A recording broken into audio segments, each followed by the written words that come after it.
league. There's on some teams multiple quarterbacks who do things better than Daniel Jones. But right now you can say he is a winner, and the team has found a formula that works for him. And I don't know what the rest of Daniel Jones' career looks like, but I'd say that's a nice job to go into Minnesota and get the victory and make several plays along the way. Styles make fights, right? I mean, that was my upset wild card pick of the weekend. That one hit, and Daniel Jones played a great game. He deserves a lot of credit. Elite, we're doing a little bit of jumping there. Trying to get to average. For Saquon Barkley, but he did play really, really well. They got an outstanding coaching staff there. No question. We talked about that going into the season when you mentioned the Giants and we were breaking down the NFC East. Can this guy make a difference? This guy made a difference in week 1 when he decided to win a game at Tennessee, changing the culture of that organization. Yeah, they had a little bit of a bad lull, like in the middle, but they everything they've done with it, whether it be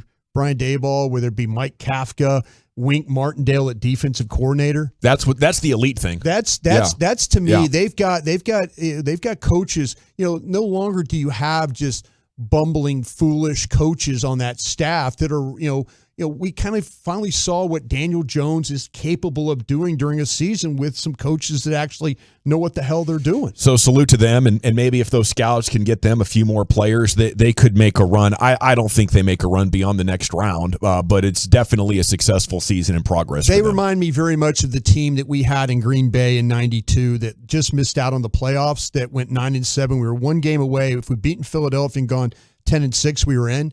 From that point on, you got Reggie White, you added some players and all that, and then we won a Super Bowl. That team very much reminds me of a team that's going to get talent, and they're going to draft the right way. They're going to be a team you're going to have to be reckoned with. Buffalo just kept letting Miami in the game one after another. Is there any concern, or do you think that's like they get the nerves out and they get refocused? I thought Josh Allen was just a little too casual with some of the things that he was doing.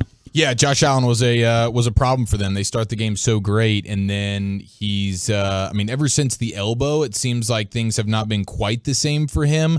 I thought he would run more, and his accuracy had some big issues, and the Dolphins just played it in a way of like, Josh Allen's going to find some trouble. We'll just bait him into that trouble. Yeah. He will do that. Let's just punt and let him make a mistake. Yeah, he'll do some careless stuff, and some stuff was not necessarily on him, guys dropping passes or whatever, but Josh Allen is not playing like Mahomes is playing right now, and I think he needs to run the ball a heck of a lot more. Yeah. That's what I thought was going to happen. I thought it was like, okay, it's playoff time. We unleash the beast here, and that's the biggest advantage you have. And they didn't really do a ton of that. No, it's surprising. I will say, my gosh, that 4th and 1 situation with Mike McDaniel, what in the bleep? Now, afterwards, he says that he thought that they had got the first down. That's what was articulated to them. So they had an issue there where they had a 1st and 10 personnel grouping out there. Then all of a sudden it's like, oh, now it's 4th down. Now we've got to reshuffle things. But if there's one thing Skylar Thompson should be able to do, it's line up and get you a half yard. He was damn good at that at Kansas State.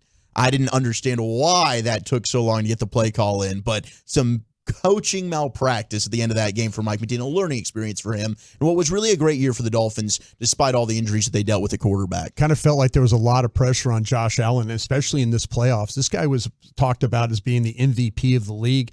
We're talking about a team that had Super Bowl aspirations and stuff like that. I mean, I got in a discussion with folks on Twitter this weekend about that. They're like, oh, no, a ton more pressure on Dak. I'm like, no. The guy at the Buffalo is the one that's got the pressure on him. Yeah. He's the one that everybody, all the expectations. He hadn't been playing very well here the last few weeks. And now everybody with the Chargers is going to have pressure on them going into next year as one of the biggest stunning comebacks in history. Chargers fall to the Jaguars. That was unbelievable. Okay, Cowboys Bucks tonight at 877-881-1053. Like I said in crosstalk, I'm not confident in a Cowboys victory. I'm going to defer a lot here today because this is your party. This is your Cowboy playoff game. Just know that I'm not confident, and I'm doing everything I can to, as Chase said, keep the good vibes going. I think if you believe Tom Brady isn't going to know exactly how to beat the Cowboys with their issues, particularly at the other cornerback spot, and their inability to stop the run, unless they have the perfect personnel groupings in there, he's going to torment you. You know, Tom Brady has more experience doing this than anybody in NFL history. He's smarter than all the coaches. He can process things on the field. If you make any mistake in coverage, with an assignment, with filling gaps, he's going to find that, come back to it.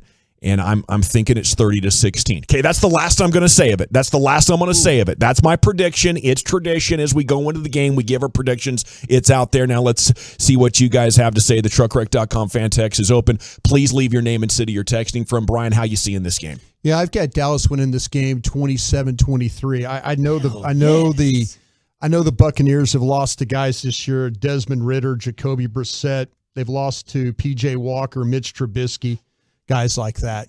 I mean, that to me, this is a team on paper. We could talk about the health and stuff like that. Yeah, they're getting their defensive tackles back.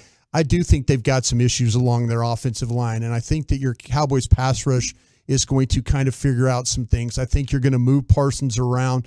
You know, we'll see how much Tampa is into trying to keep him out of the game, but I could see some other guys winning in this game one-on-one. So I think defensive pass rush is going to be very good in this game. So to me, I got the Cowboys 27-23.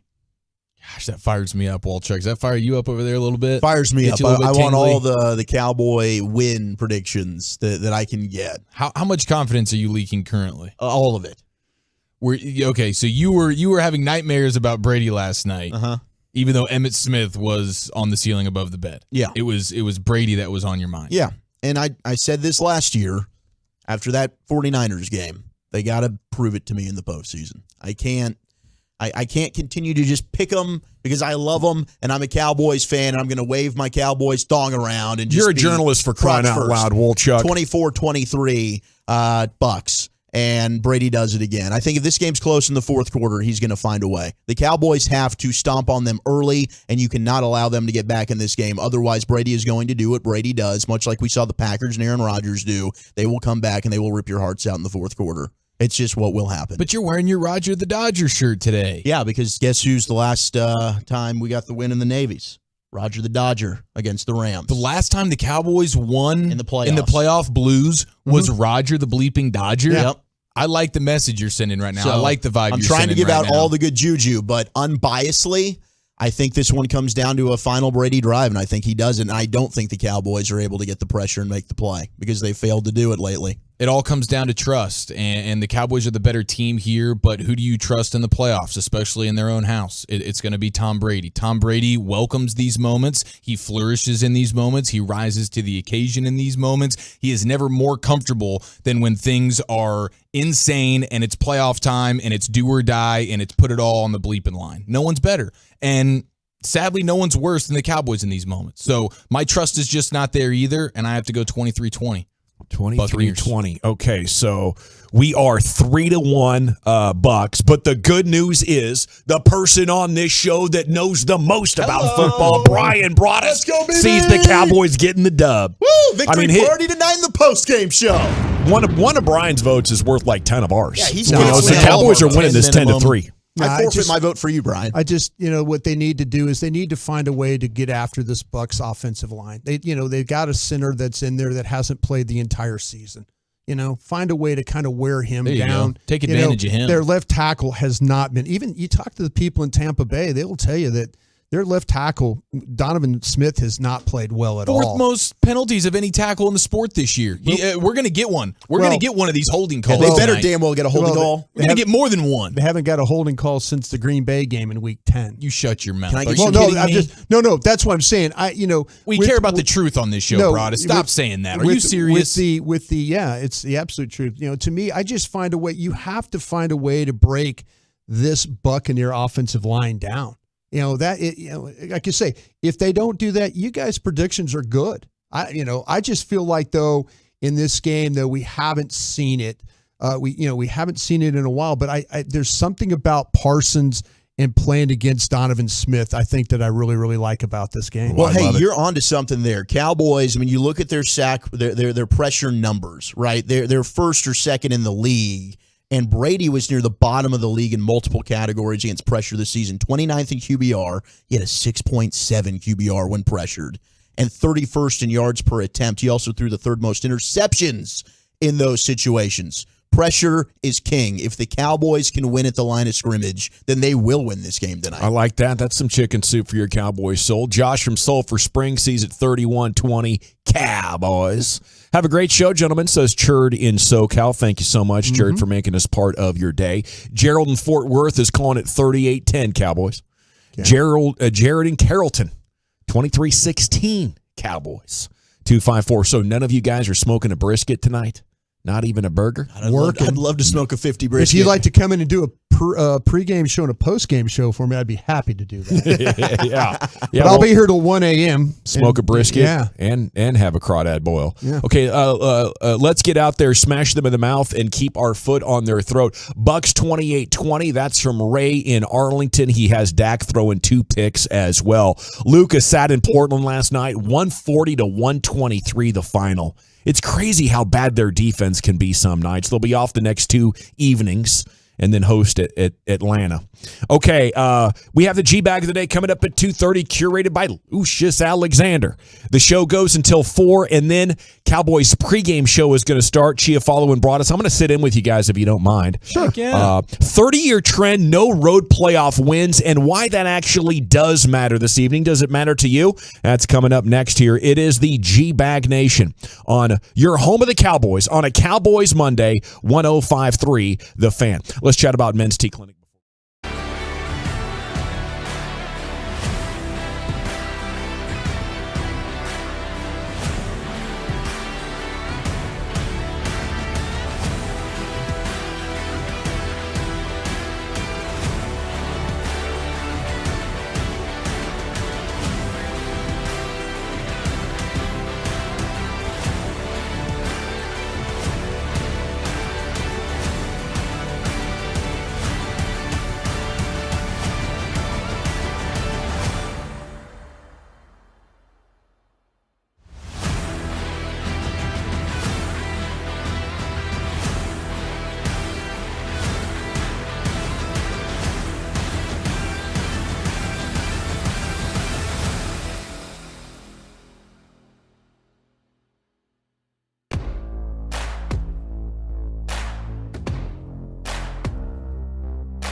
G-Bag of the Day is coming up at 2:30. It's the Cowboys Specs Tailgate pregame show. That's right, the official Cowboys pregame show is coming up at 4 o'clock. This is the Specs Tailgate. Will the Cowboys break a 30-year trend and win tonight? And why it matters at 877-881-1053. Why? Does the 30 years matter to you? It does to me. I'll tell you why. Segment here of the G-Bag Nation is brought to you by the Frankels. If you're hurt in an accident and it's not your fault, call the Frankels, 214-333-3333. Go to truckwreck.com. First win over Tom, first playoff road win in 30 years are the streaks they're looking at. And the team is insisting that what has happened in the past has nothing to do with the now. What do you make of that streak? You know, I guess where I'm coming from here, just to lay it out for you, and then I want your guys' thoughts, is, you know, they say organizations win championships. And when a team is really bad, they say, oh, well, you know, that organization is trash. That's why the Commanders, the Lions, the Browns, for a long time the Cardinals, can't get out of their own way. So you can't have it both ways. We know organizations win championships. We know bad teams stay in the cellar. What you are over the last 30 years isn't a coincidence. It's how your leadership looks at winning and what it takes to win and what they're willing to settle for at quarterback.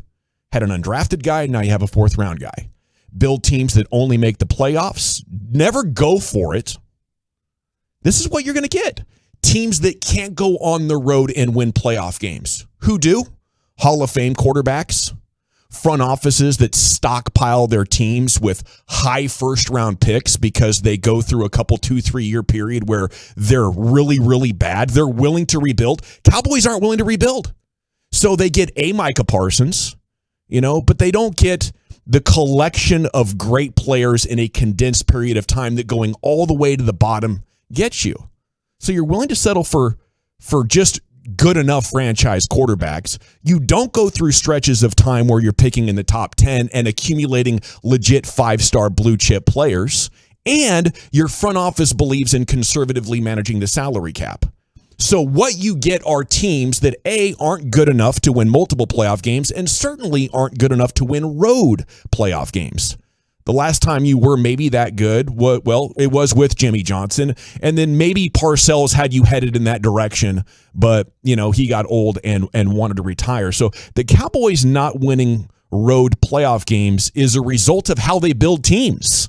So absolutely, the guys today, they have an opportunity to change that history, but in the end, they are the end product of a team that looks at team building the way that the Cowboys do. The only thing that really takes teams outside of their leadership, a visionary GM, a Hall of Fame quarterback, happened in Indianapolis with Peyton Manning, happened in Denver with Peyton Manning, happened in Tampa with Tom Brady. But other than those guys like dropping in, Kansas City Chiefs couldn't win a home playoff game for 4 decades. What'd they get?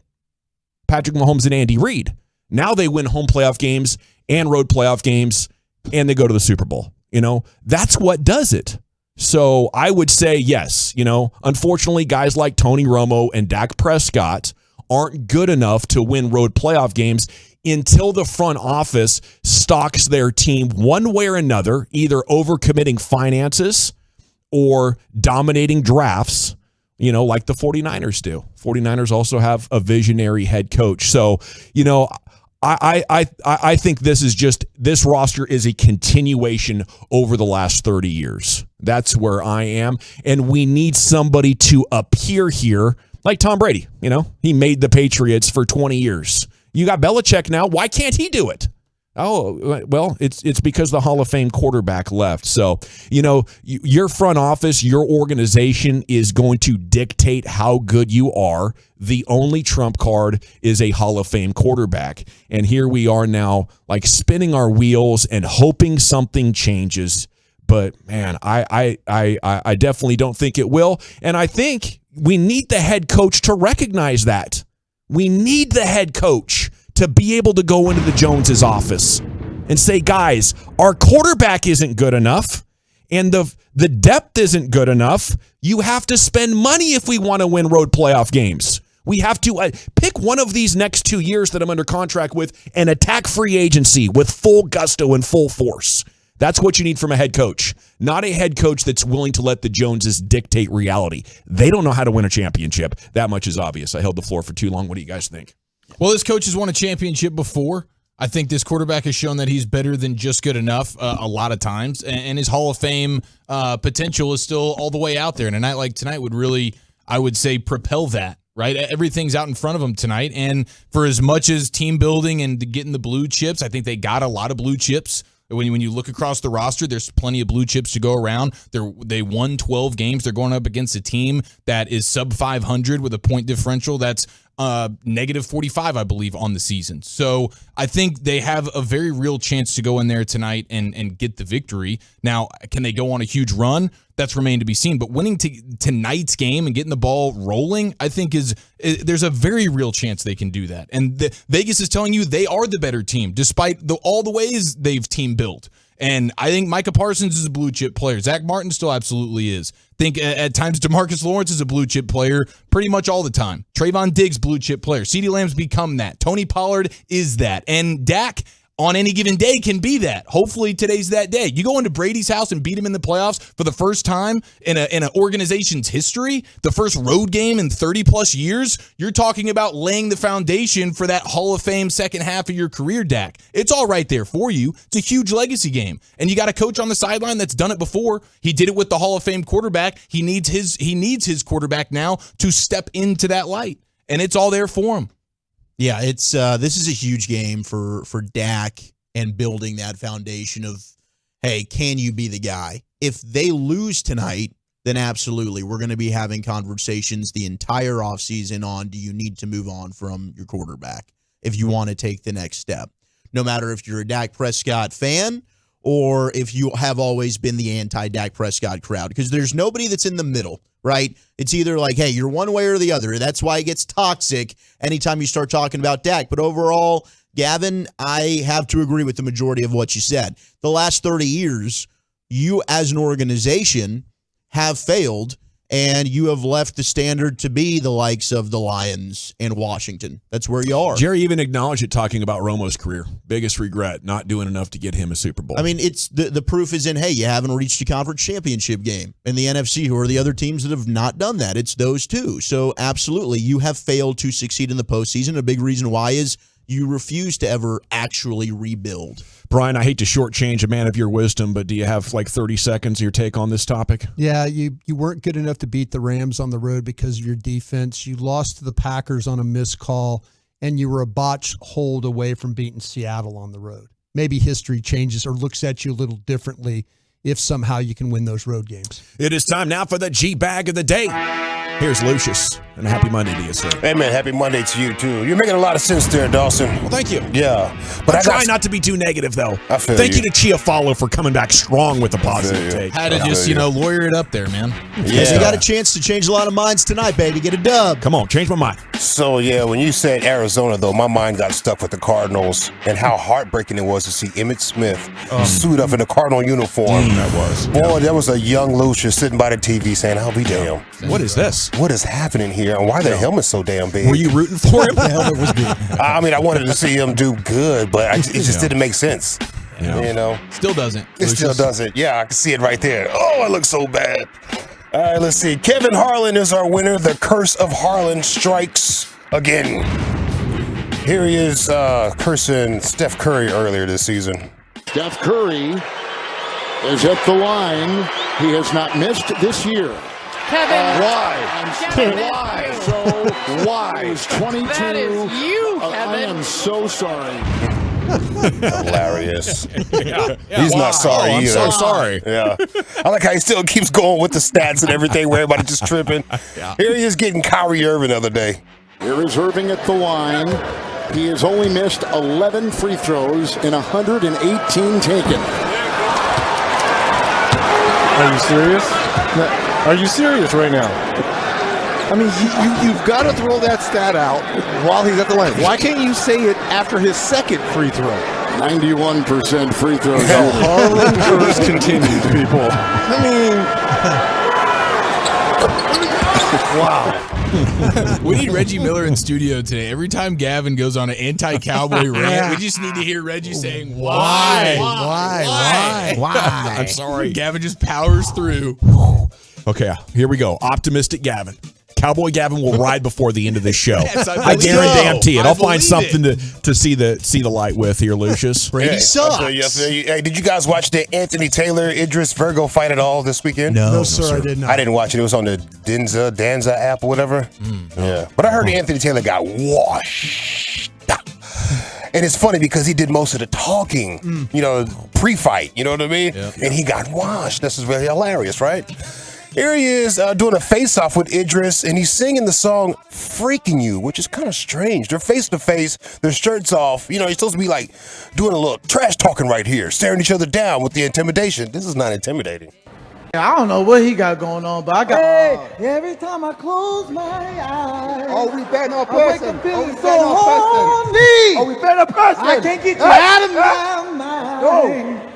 Cause Idris is all I need. Go. I will fight you any day. And that's tomorrow. Best believe I'm gonna come out with victory. Yo. I'm about to take you down. No, you ain't. I'm about to No, take you you ain't, down. no, We're man. taking you to the strip club. No, you ain't, no, man. After we go to the No, strip you club, ain't, we're no, gonna man. tag No, you team some girls. Yes, sir. Yeah. What the hell is going Might find on? Peyton What is Russell going? there. Yeah, what is going on? Yeah, Peyton. Feeling alive. He's a magnet. Let's see what else here. Oh yeah, this is him for the fight too.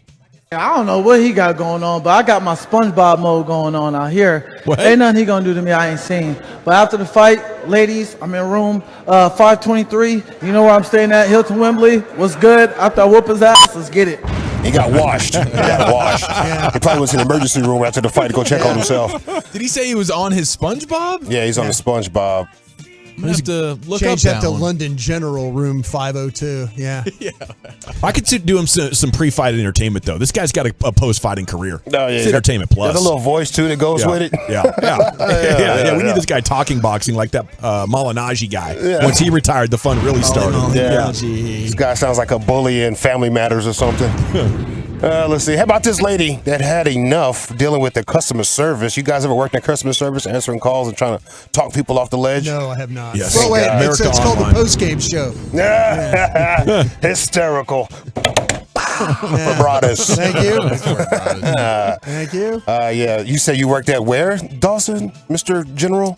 America Online, Seattle, Washington, 1995. America Online. Hey, so my disc ain't working. Yeah, disc is not working. Yeah. A lot of disc problems. I got the 28.8 and Yeah, it's not going through here. So what I need to do again? Unplug it in what? Yeah, here you go. This lady's had enough. I think she became possessed. A demon talking about cable.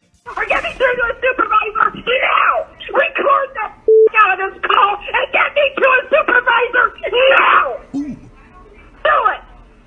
Ma'am, there isn't anything that... Ma'am, there isn't any reason for me to... Ma'am... Get me through to a supervisor, you little cut-licker! There's some personal foul language! I said supervisor now! There we go. Okay. Okay, ma'am. All right. Okay.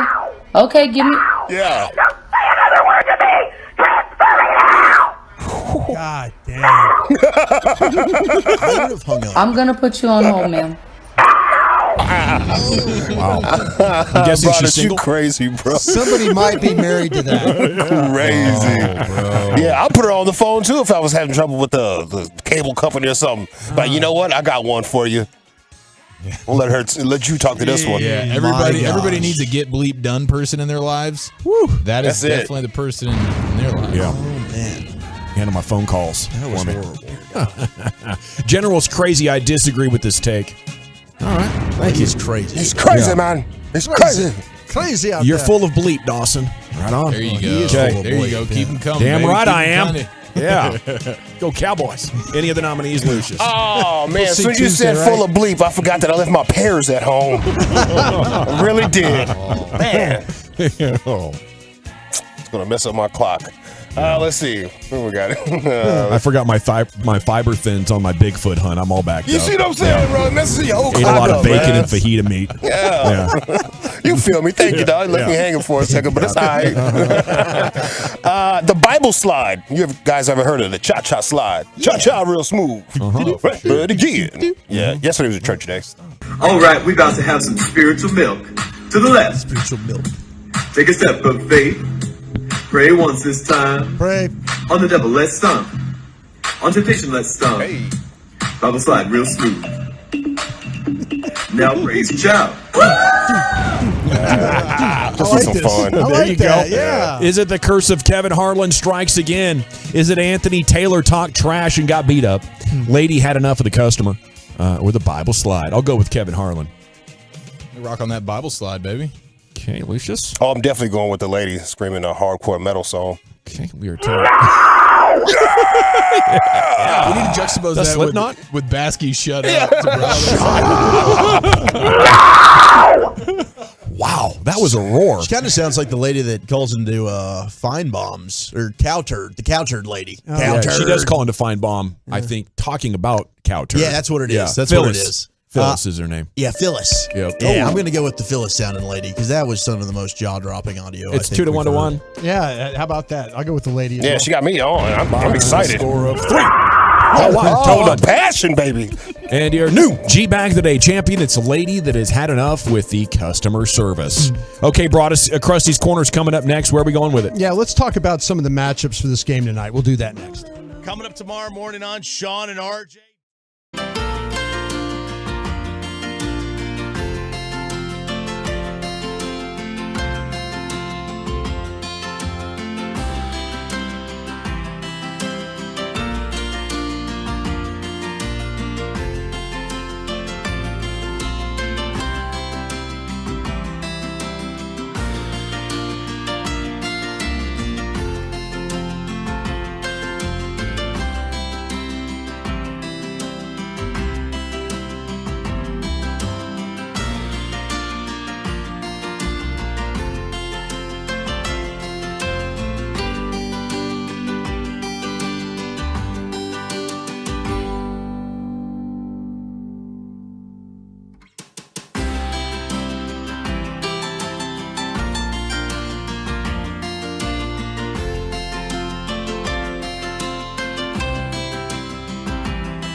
your week beginning February 6th right here on The Fan. Even though shortages and demand are driving up prices, Classic Chevrolet will never charge over MSRP. Not now, not ever. Experience the difference today. This is Texas. This is Classic. Find new roads. Thank you, Lucius. Here's Broadus with Krusty's Corner. Thank you very much, Sean. Appreciate that. It's funny. Just during the break, I was looking at a video of Joe Burrow coming to the game yesterday. And he had on just like a normal jacket and a T-shirt and like a bucket. Looked like he was just going to the mall. Yeah, he had a bucket hat and all that. It's not a big game to me, bro. I'm just going to pick up some kicks and going back home. I mean, it's Joe, and he goes through the metal detector, and he taps Chris Collinsworth on the back and just keeps walking. And Collinsworth doesn't even know who he is. He's just like, he's just kind of like, okay, who are you, dude? And the bucket hat and jacket and shirt like that, just keeps walking along there. So Collinsworth, I'm watching it right now. That's incredible. It's like Collinsworth's like, okay, what's this dude like hit me in the back for? Did I miss something? He did. He totally missed. There's a quarterback, winning quarterback coming out there and tapping you on the back, and you're just kind of like, don't know what the hell's going on. Kind of way to broadcast sometimes. Anyway, let's talk about these matchups tonight and some of the areas I think that I mentioned it earlier about the Cowboys winning.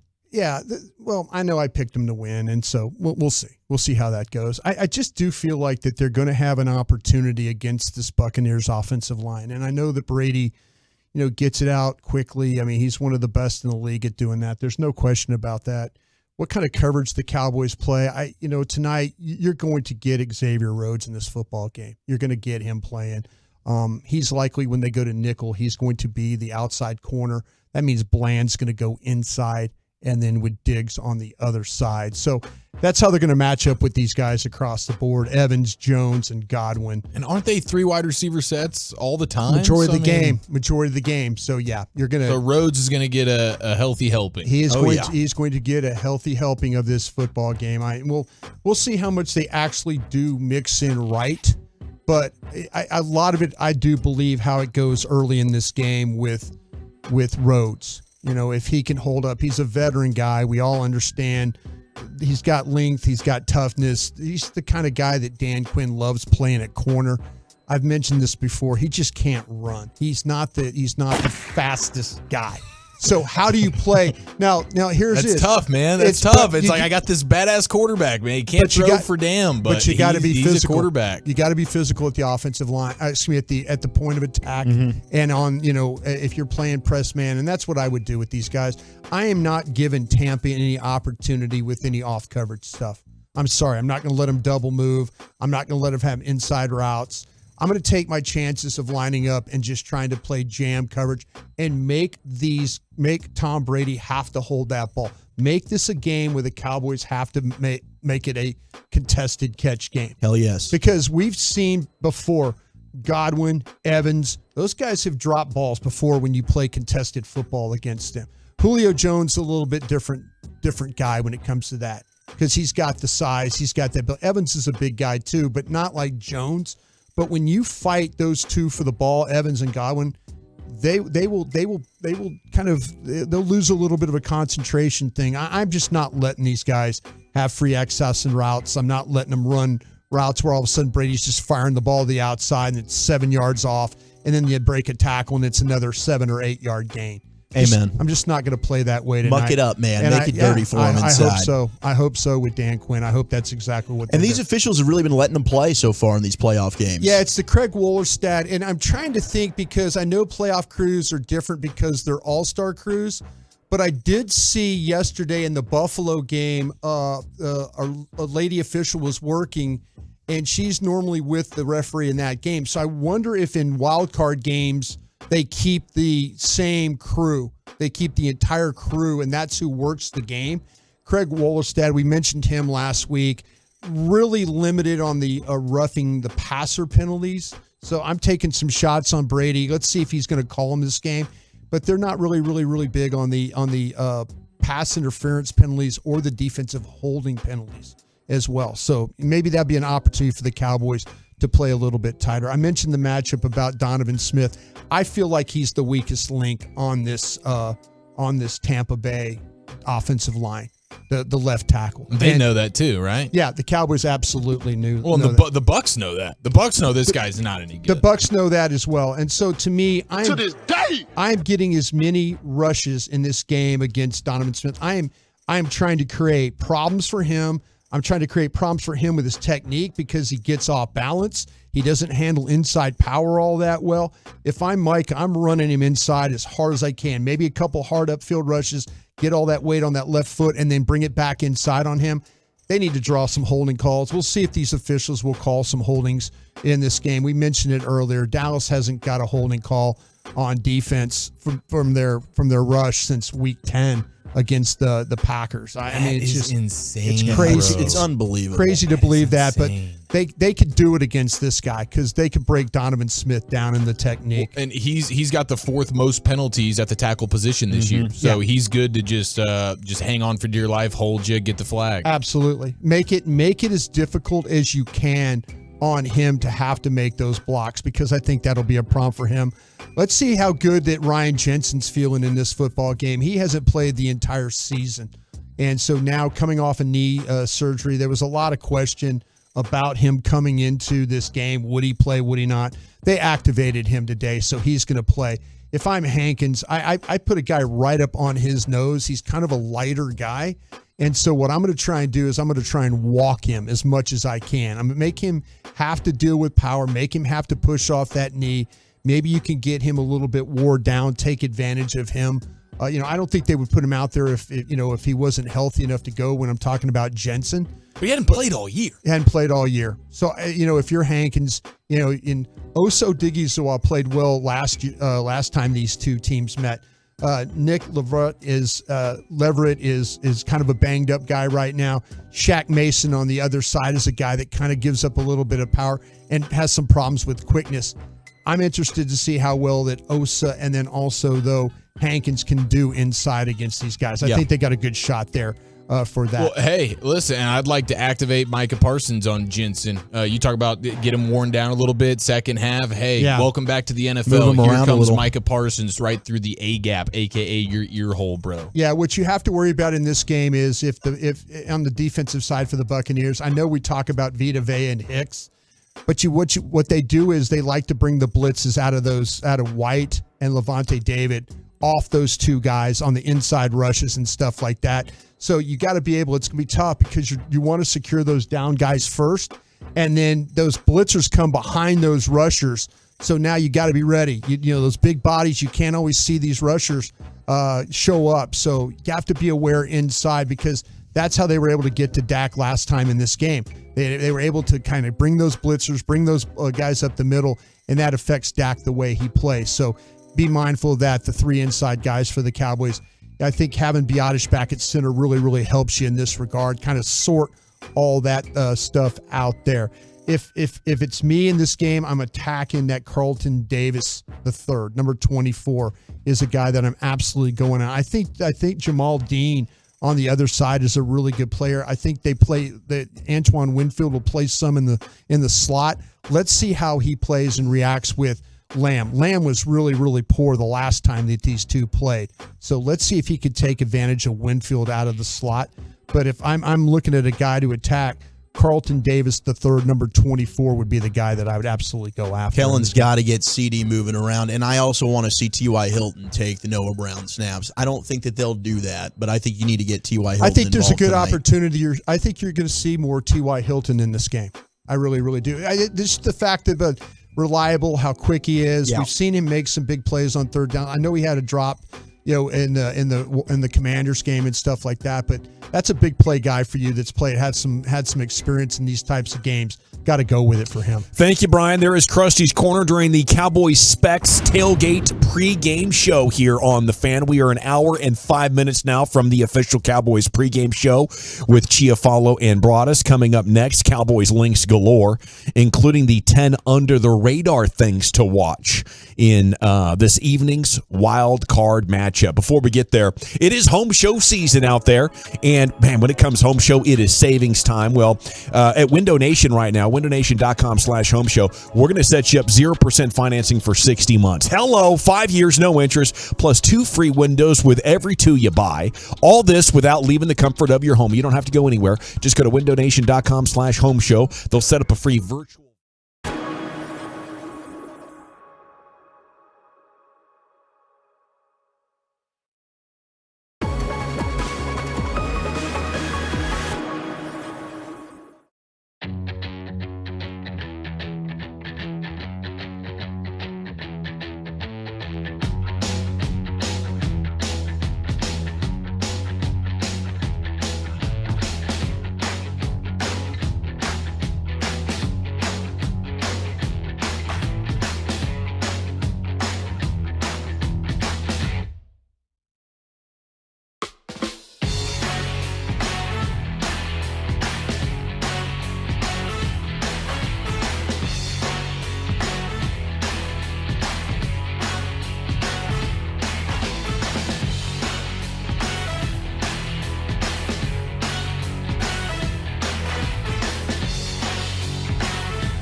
Home and HD1 Dallas-Fort Worth. Let's go, Cowboys. Always live on the free Odyssey app.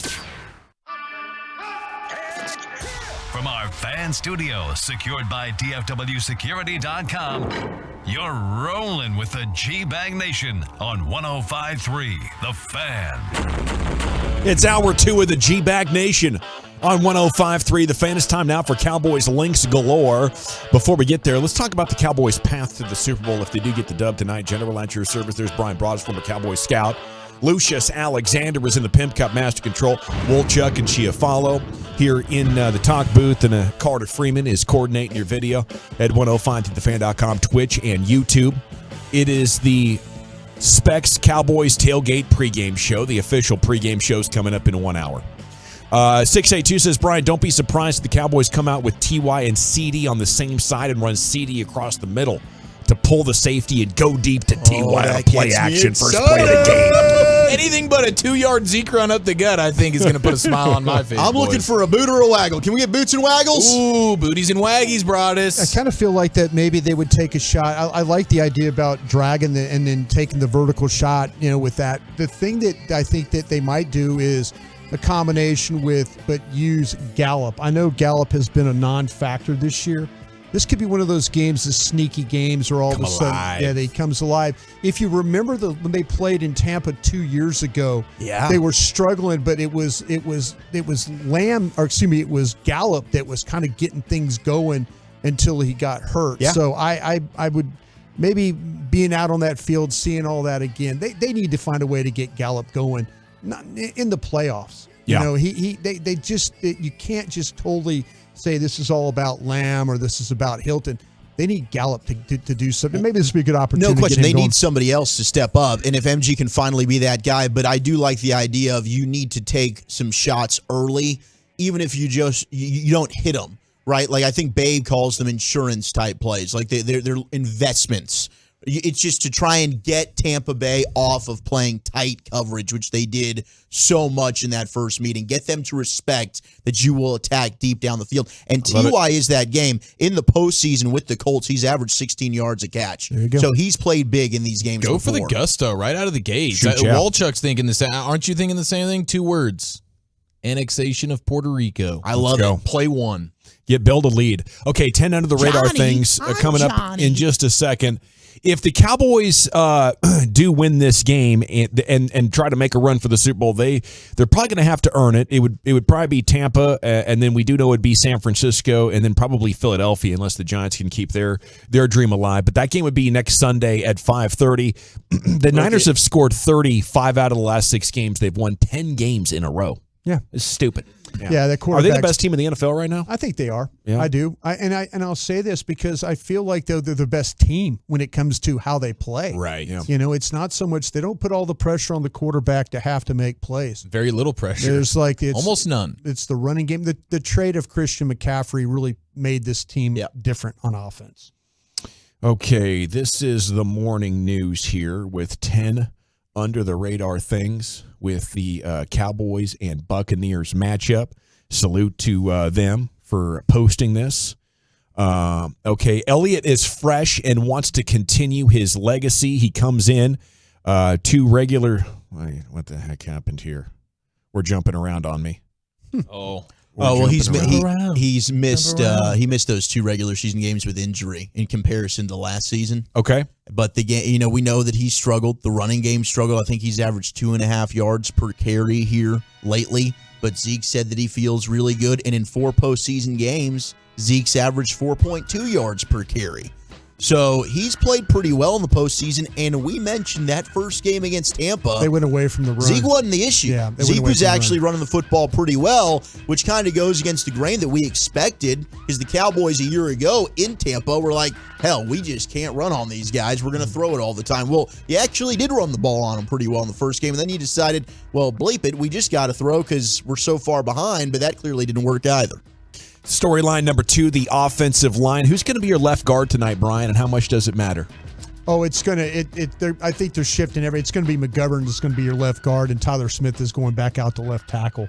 So, yeah, that it'll be the configuration that you had before the Biotish injury. And those things with a healthy Biotish, does that get you like 50% of the way back to the offensive line you were before all those things started happening? Well, the one thing that the one big piece you're missing right now is Terrence Steele at right tackle. You need Tyron Smith to play at that Hall of Fame level in this football game. Tonight is the night. He really hasn't. He hasn't. And that's the thing about it is the switch to right tackle has not been as smooth with his technique. He needs to get back in that groove of feeling good about him and playing well on that right side. Yeah. Him and Martin need to have a big game over there together. Seize the moment, Tyron, because who knows? This could end up being his last game.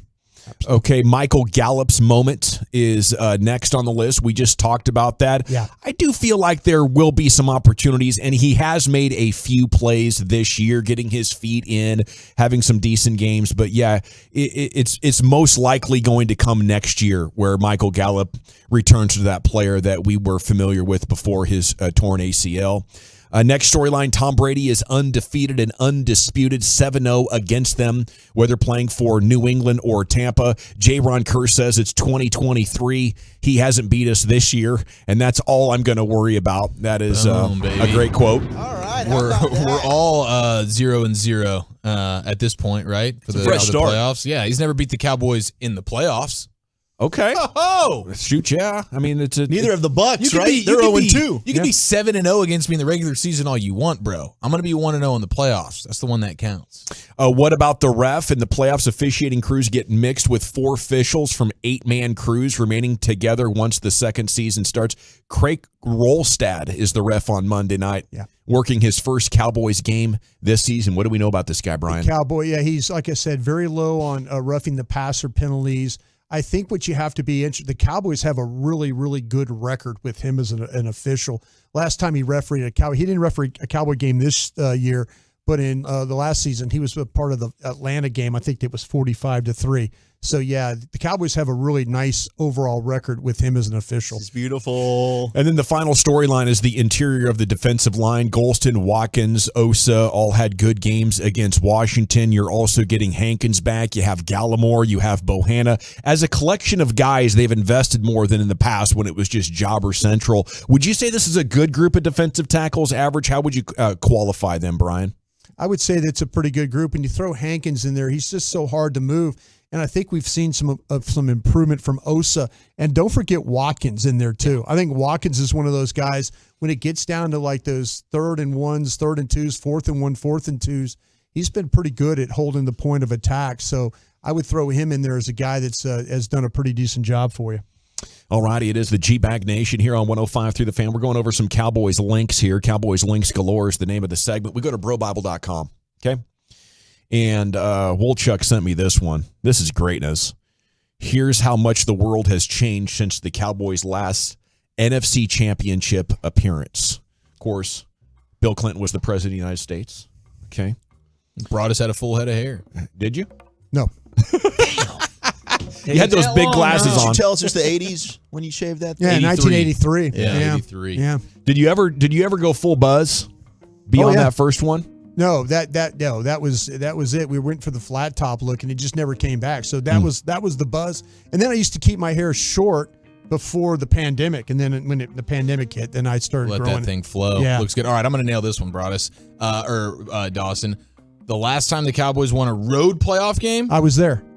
Broadus was still using bars of soap in the shower. 1992. Probably so, yes. Would you switch to a loofah and some gel? No. It was funny. He's a body wash guy now, I'm a right? body You've got wash, with the yeah. times. The Dove body wash. Oh, the Dove smells delicious. The various flavors on that is really, really good. On for point. You. Yeah, good stuff. Okay, and in what ways has the world changed for you since 1993? If you want to jump in on the truckwreck.com fan text about this, John Morant, Luka Doncic, Josh Allen, Joe Burrow, Kylian Mbappe, we're not alive. Not born. A long time ago. Throw me and Wolchuk in there, right? I was alive. You were alive? Yeah. You lucky bastard. I know. Emailing was a new technology in 93. I didn't know it was out yet. I don't really think I started emailing until maybe like 99. Yeah, faxing was still popular then. Yeah. Faxing. I have sent a fax before. Have you ever sent personally Wolchuk a fax? You've never actually faxed anything in your life. I've never faxed. Wow. But I'm not getting a SIG on my beeper either. I was the office faxer for about 6 months. Really? Yeah. Where at? Was a fax man at Powerhouse Retail Services. Big fax. But then I'm the guy that gets blamed, right? When the recruit, the national letter of intent doesn't go in correctly, Broadus, and now I'm the guy that takes the sword. I'm making $8. Yeah, that's when you sent the booty fax. You jumped on there. I did have some fun. Steve Jobs was working on the NEXT computer and not at Apple. I guess he bailed there after a while. After he launched Apple, he went over and did a different project and then came back. Yeah. I think I remember that from the job. From the movie. Not the Ashton Kutcher one. No, because I saw the movie. What are you doing? I saw the movie, which is not something you're familiar with. Yeah. The term, Oh, yeah. It's a good movie. I saw the movie. It's never come out of your mouth before. And you're going, yeah. It's a good Well, movie. unless it's Tom Cruise, and he saw it. I was 18 months old. Of course I remember, Broadus. Smartphones were over a decade away from being invented. My gosh. I remember when the first smartphones came out, and my buddy was like, dude, check this out. It's the newspaper. Yeah. Like, you would go get on a computer and, like, look up the morning news. It was like, boom, morning news front page on a phone. I was like, holy crap. Let's go. This is sweet. Then you started gambling. Then I was in. The first thing you did on your smartphone was gamble? I think so. Yes. The Rock had yet to make his WWF debut in 1993. Now that is When did shocking. he finish up at Miami? 89? 80, yeah, okay. That sound right? I don't think the NWO had even formed in 1993. Dang, dude. The top 5 highest grossing movies that year. Die Hard with a Vengeance. I don't know if I saw that Christmas movie, yeah. one. Toy Story. Great movie. Apollo 13. Good. We have a problem. GoldenEye. Video game. Video game. T-words. Yeah. Are you kidding me? Movie, just all right. Pocahontas. The animated one. Yeah, that was pretty good. Pretty good movie. Oh, okay. The song atop Billboard's year-end Hot 100 singles was Coolio's Gangsta's Paradise. Oh, that's a great song. Man, that was R.I.P. badass when the that legend. came out. Absolutely. That was like, holy cow. It Coolio's stood- kind of gangsta. Stood the test of time. Yeah, it's still good. The most recent Marvel film was 1986 Howard the Duck. Marvel, by the way, was about a year away from filing for Chapter 11. How the times have changed. Oh, dude, here it is. Yes. The golden eye, like, resting screen. Yes. Just bangs, and doesn't your it? gun's Yeah. like bouncing Yeah. around, Oh, yeah. kind of. That's starting to go viral on TikTok. Yeah. GoldenEye from James Bond? Yes. Okay. It was the original first-person shooter video game, the thing that spawned like the Call of Duty era and all of that. N64. So you like you and pointed. Nintendo 64. Did you use a controller to fire, or did you have like Yeah, the 3-prong controller. Yeah, okay. Analog sticks and all, baby. All right. Yeah. You had a pretty good controller look back there, but it has become a recent trend on social media, I guess, to point how killer this tune is. And it is a certified banger, man. Yeah. Oh, yeah, the Bond theme's epic. Okay, so that is how much the world has changed, okay? At 877-881-1053, my computer was the size of an entire office desk, and now it fits in my hand, and our satellite dish was as big as the entire pool. I used to be so jealous of those people that had the big satellite dishes, but they'd have to go outside and manually turn those things to a different spot in the sky to had pick a up, chain, had a big old thick chain Yeah. that you could crank that thing. Did you guys have one of those? Yep, absolutely. Yeah, of course you did. Yeah. Only thing I crank is that Soldier Boy. Crank that soul, boy. Okay, you could still go to the toilet in the handicap and someone would leave the sports Brian. tape. Have you cranked a Soldier Boy before? Yeah. Okay, the Soviet Union was still a thing. Amazon didn't exist. 214, I didn't have a son, and I hadn't gotten married 3 times. I'm sure a lot of people's lives were different. Yeah. Okay, it is the G-Bag Nation, though, here on a Cowboys Monday. It is the Cowboys Specs Tailgate pregame show. Man, so many great things going on in the world of sports here today, including this WNBA story, though. Maya Moore has decided to retire. Potential top 5 pick C.J. Stroud is leaving Ohio State for the NFL. Baylor women not ranked for the first time since 2004. That's not a good. That's crazy. But it is quite interesting. The Bengals left tackle Jonah Williams has a dislocated kneecap, and he is now sitting at week to week. That's amongst the latest news that is developing here at this hour. Dobbins on the Huntley fumble. I should be the guy. I didn't get a single touch all day. If you're Coach John Harbaugh, are you as annoyed with Dobbins as you were with Melissa Stark after the first quarter last night? Oh, yeah, that's a nice tease for best of the weekend, Dawson. Thank you. Oh, my goodness. Dobbins isn't wrong, though. I was a little bit surprised that he wasn't getting the football in that situation either. I mean, He it's was not playing, like they he was playing well. They didn't run the Philly. They ran a bleeping quarterback sneak. Hang on to the ball, bro. No, You're Huntley's- in the NFL. Huntley's Like, gotta I didn't hold on pull to you it. out of the stands and you've never touched a football before. Get under center, take the ball, and get 3 inches. That's all I need from you, No question. Huntley. But I He get had J.K. been- Dobbins' frustration. Yeah, but he'd average over 5 yards a carry. Hand him that ball. Yeah. All righty, Nation. Let's go ahead and have ourselves a Dak legacy conversation relative to this football game. Do you think the team would really start to look at him differently if it doesn't go their way tonight? The Cowboys Specs Tailgate pregame show is continuing next here in the G-Bag Nation. I want to chat about D&M Leasing before we do anything else, though. As we start off 2023, you got to know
All right, welcome back, nation. It's the Dak topic of the game. If they lose again, will the team start looking at him like some of you do? I mean, some of you guys are ready to move on. Segment's brought to you by the Frankels. If you are hurt in an accident, it's not your fault. Call the Frankels, 214-333-3333. Go online, truckwreck.com. Speaking of that, the truckwreck.com fan text is open. 214 says, will we pursue Lamar Jackson if we lose tonight? You know, no. I guess it's a fair question, but the cap number next year is $89 million. He has 2 years left on his contract. It's impossible for the balance of Dak's contract to get to a point where you could release him or trade him early. You're going to do 23 and 24 with Dak Prescott and probably end up doing an extension with him would be my best bet on how this is going to develop over the next 36 months. But you can't get out of it, right? It's just it is. They're gonna exercise an option that they have on this year's salary, make a huge signing bonus, and create even more dead cap off into the future. But speaking of money, if Dak wins this game, he would pick up a $1 million bonus. That's pretty cool, isn't it? Just for this game alone? Yeah. You got to win the Super Bowl. Go win the Super Bowl. Yeah, you got to. Yeah, that's Get a mill. Yeah. That's not bad. That's not bad. Honestly, every player needs to have a little bit of that. A little bit of Super Bowl victory. Yeah, 100%. Yeah. You want to motivate them. Yeah, motivate me. For sure. That little check Brothers was talking, not to, saying my broke ass can't be talking about no little check, but that check they was talking about over there is not $1 million. No. That'll motivate you. Yep. Yeah. Yeah, the playoff is crazy because Dak probably averages like $2.2 million per game in the regular season, and then you get to the playoffs and it's like what, $30,000? Yeah, if you win the Super Bowl, each player will get roughly $320,000. Okay, if you get the run, if you have to go through the whole playoff run to get $320,000. I mean, for league minimum guys, that's huge. Yeah, that's what I'm saying. Yeah, it's huge cash. But if you're making $5 million a year, a whole nother meal. Yeah, he took a pay cut. Okay, Dak has not had much playoff success yet, though. And I know some of you maybe might be hoping that if the Cowboys lose, it could push the Cowboys into a decision. I don't think there's a lot of pressure on him going in as far as staying on the roster. There's definitely legacy pressure, though, isn't there? Oh, for sure. Yeah. I mean, it seems like every single game a Cowboy quarterback plays, there's legacy pressure involved. And then when you get to the playoffs, it's of course heightened, especially when you're 30 years old. You've done this for 7 years now, and all you have to show for it is one of these as in playoff victories. And so at some point you start looking around going, okay, is this just what you're going to be? This could be a huge turning point here. And it's not to say that the opportunities will be vanishing after today, But man, it just becomes so loud. It becomes so loud, and the entire offseason, if they lose and he's a huge reason why, it is just going to be almost unbearably loud, I would imagine, if you're a guy like him. And he can talk about how he doesn't see it or hear it or whatever, and that's just impossible. There is no more scrutinized position, I would say, not just in sports, maybe in any industry, than having this dude's job. Yeah. Start at quarterback for the Cowboys, and you are under immense scrutiny. And then when you go 7 years and you give me one playoff win, now things get real loud. There's no doubt the public discussion, radio, internet will be insane until next September. How would the team look at it? Everything then, too, will be couched with a great September game for Dak is there's the but. Yeah. There's the but. Yeah. There's the but. Always, until you get to this moment and you actually do something special with it. It's kind of how the team is, right? I mean, it's all about, hey, what do you do in the postseason? Mike McCarthy just won 12 wins back-to-back years, and we just had a whole national media talking about, is he about to get fired? I mean, hell, we've even had those conversations. Do you lose this game tonight? Is Mike McCarthy's job in jeopardy? It's all about the postseason. This is what matters. And for Dak, every play is so important. Everything is just to the ultimate maximum in the postseason. Every single drive. Think about going back to that Green Bay game his rookie year. He played horrible in the first half, brings the team back in the second half, and it takes a legendary play by Rodgers and then a big-time kick by Crosby. They win that game. He starts his career 1-0. They go to the NFC Championship. How different are we looking at Dak Prescott for the rest of his career? But you guys don't expect him to beat Brady tonight, right?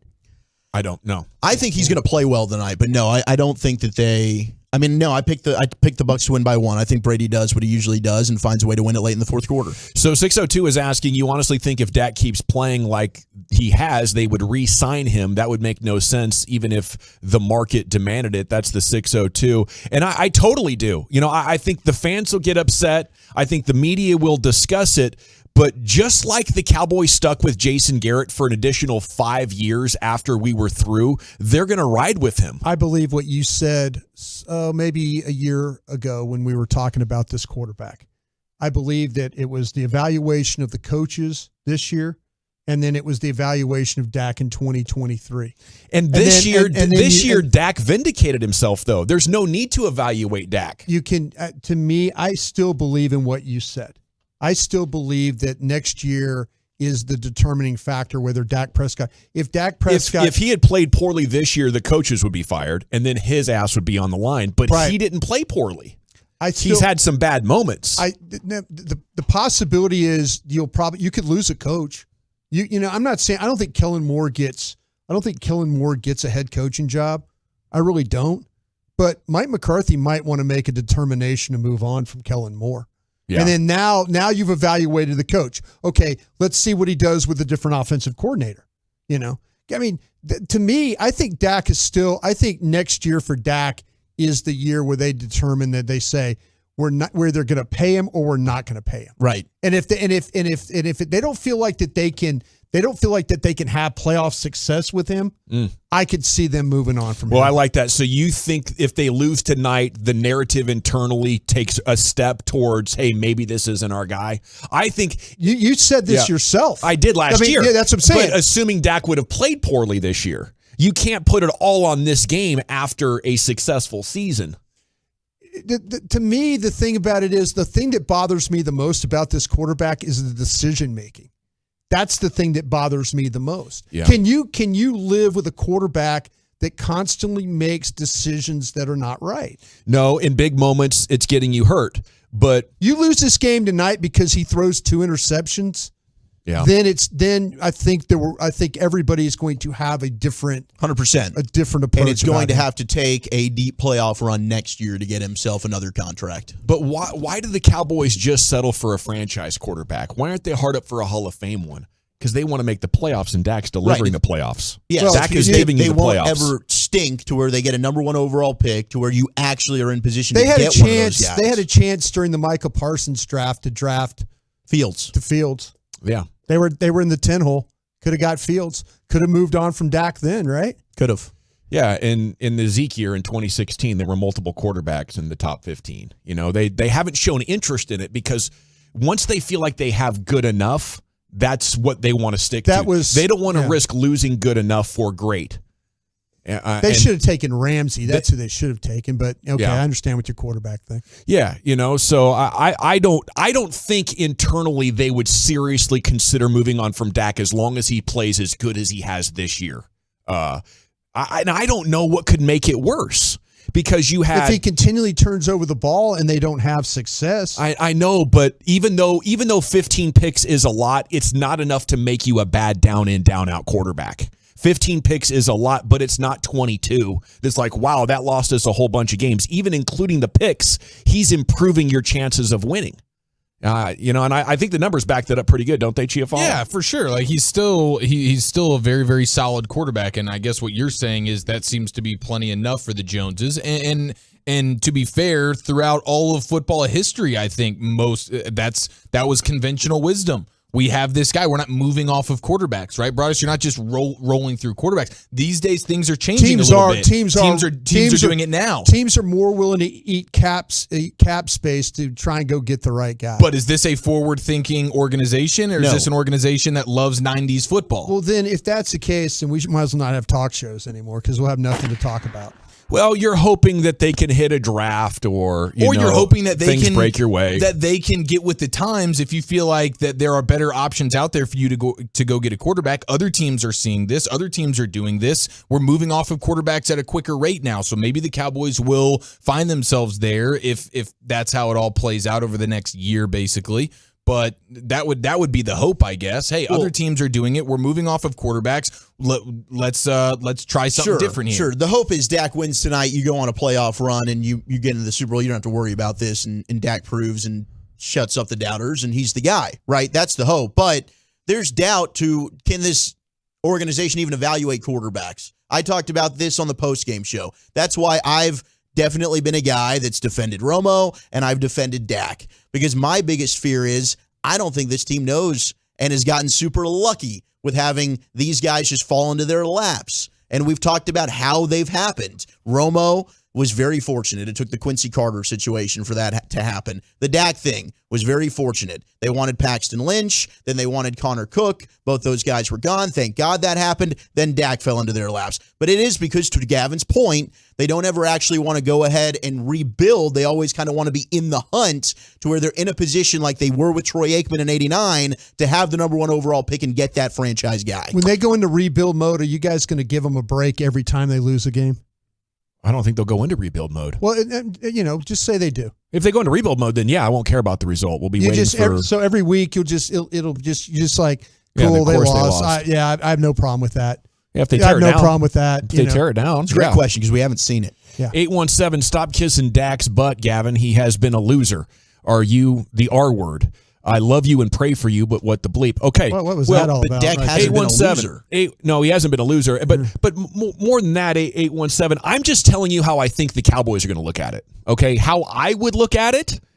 I'm not convinced that Dak is good enough. I think you have a bunch of quarterbacks over the last 20 years that have put up really good regular season stats, but they constantly lose in the playoffs when they get up against good defenses, and I think Dak's in that group.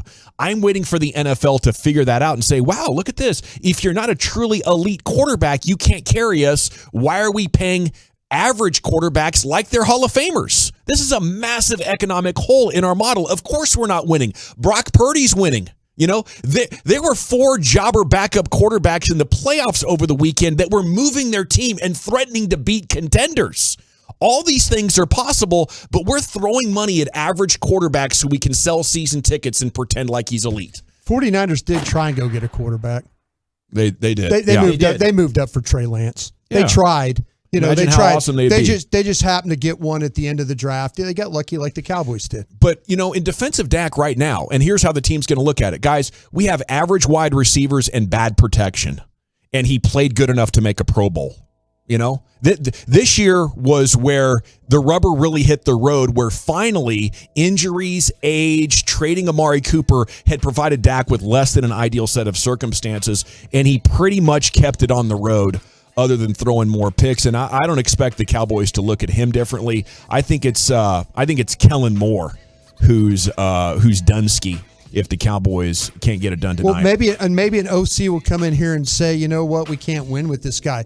Dan Quinn came in and said we can't win with Jalen Smith I like playing. that. Yeah. You know? Maybe. And I wouldn't disagree if they decided to do that. I think that would be a good decision. It's time now for Eric Chiafalo's Best of the Weekend. Where are we going with that, sir? The greatest name in sports history and the facial heard around the world. That's next.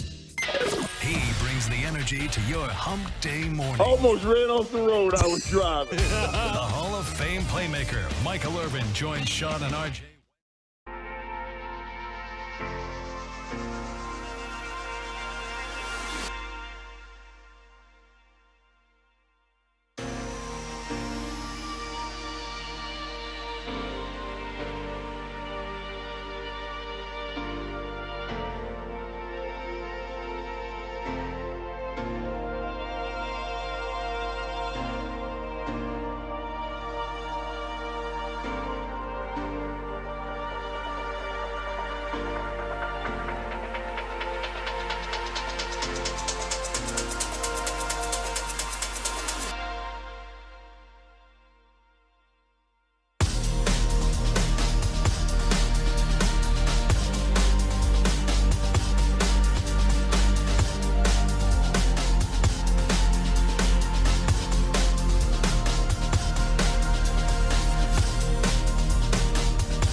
That's why they created the Classic Chevrolet Easy Pass online buying tool. Visit ClassicChevrolet.com to get started. Chevrolet, find new roads. We are now 15 minutes from the official pregame show. This is the Specs Tailgate pregame show. And it's the G-Bag Nation, really. It's time now for Chiafon to give you the best of the weekend. Here he is, Chief.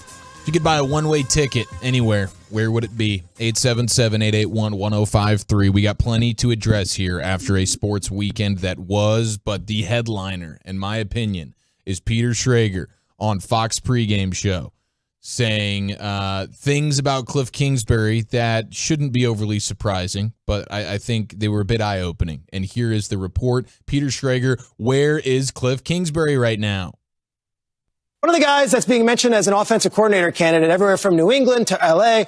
is recently fired Cliff Kingsbury. Well, I don't know if this is breaking news or not. Cliff Kingsbury's in Thailand right now, and he bought a one-way ticket to Thailand, and he's already been contacted by several different teams whether he wants to interview about a job, and he said, no, I'm good. He's being paid 5 years guaranteed by the Arizona Cardinals. That check hits every 2 weeks. He's going to take his time if he wants to come back to football, but for now, he has told all teams, I'm not interested in returning at the moment. Oh, man. Thailand recently legalized cannabis. It has months.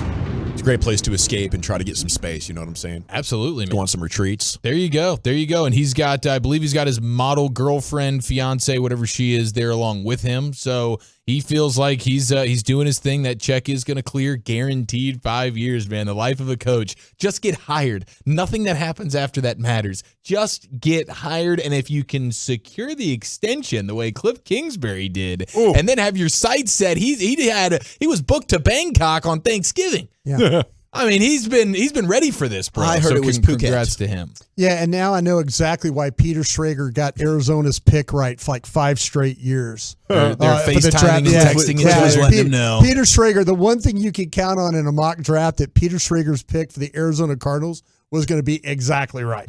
That's amazing. When you're getting that kind of scoop about coaches, It's a hell of a scoop. Yeah, you're kind of locked in. Good for Cliff. He doesn't need to do anything. He's making a ton of money, and I would probably just take some time off and clear my head as well. Yeah. You know, Potentially, I wonder. Would you work again? I don't think I would. You know, I think people driven enough that love football enough. Maybe yes, I do think Cliff Kingsbury will again. But it'd be tempting to shut it down. Yeah, He clearly likes dancing more than coaching. Is Cliff in his 30s? Yeah. Is he late 30s guy? 40 guy? How old is Cliff? He might be 40 I should now. know this. I should know this. I kind of think I would just shut it down. 43. 43. Yeah, just I would have guessed 37. sign a prenup with that gal and then just kind of call it a day. You know? Yeah. That's what I would do.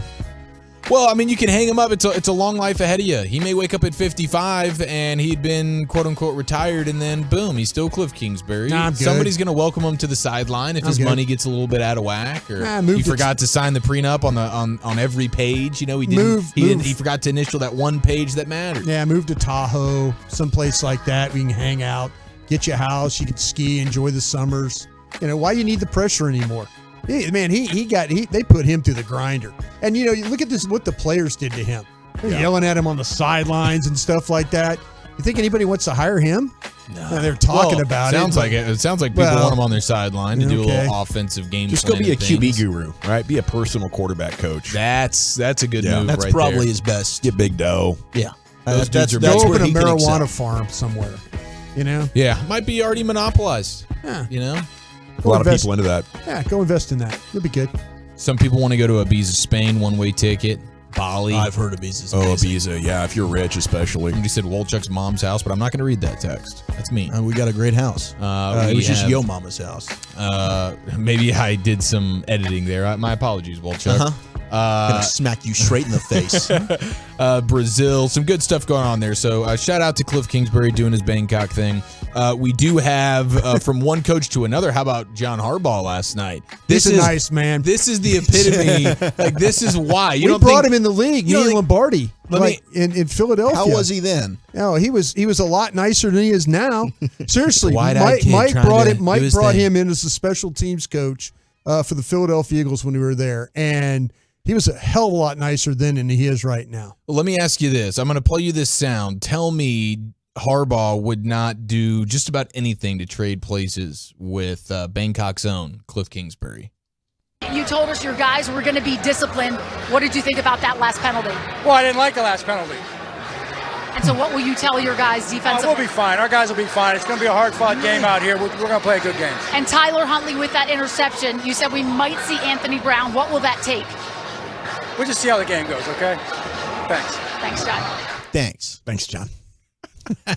I continue to say, I have said, I'll always say, I don't believe there's a good question that can be asked there, Broadus. I'm going to be honest with you. Yeah. They're all bad questions. They're all just the networks and the league, and it's saying, hey, we're NBC saying we're spending just a ridiculous amount of money to air your games. We need some access that no one else is getting. If we could see even the if other what we're quarterback. getting is the coach that doesn't want to talk to anybody. He doesn't want to be on camera. He doesn't want to be around a microphone. He's bad things are happening to his team. He's playing without a starting quarterback. I mean, there's not many questions that one of these guys is going to receive overly well. Part of being a head coach. But he You're a leaned leader into of men. You should be able to handle that Be better. a better example. Yep. You should be able to handle that better. And I don't think those are bad questions. Yeah, as her question is, listen, They weren't egregiously bad, but it's like, hey, what'd you think about that penalty? Well, what'd you think?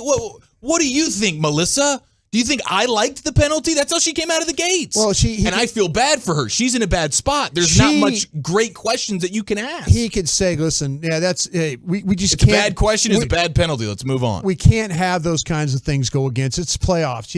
Any penalty is a bad penalty. He could have explained that to her. No, he absolutely could. This is where things went bad for Popovich. It was big in the game. You got to ask about it. Yeah, and then the whole thing, part of doing the job. He's in a quarterback situation where he's practiced both guys.